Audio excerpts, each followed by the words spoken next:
Is your Hoshizaki ice machine overflowing with ice, shutting down too soon, or refusing to make ice altogether? Welcome to PartsFe.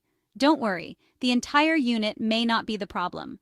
The culprit could be a small but critical component, the bin control.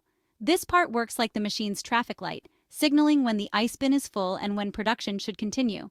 If it fails, the machine may never stop making ice, leading to jams and overflows, or it may stop altogether because it mistakenly detects a full bin. Signs of a bad bin control include ice spilling out of the bin, the machine shutting down too early and not restarting even when empty, inconsistent operation, or error codes on newer models. To troubleshoot, start with a visual inspection for frayed wires, corrosion, or loose connections. Then test the control manually. Pressing the actuator lever should produce a clear click.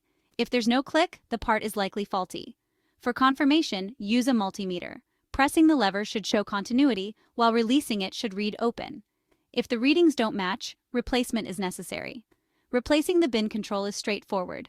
First, unplug the machine, then remove the faulty control, install the new one, secure all connections, and finally power the unit back on to confirm proper operation.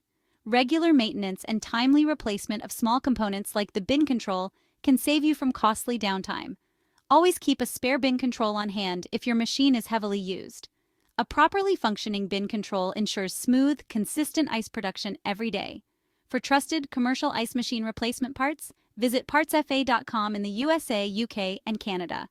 Follow us on social media for expert appliance repair tips from PartsFe. Thanks for watching.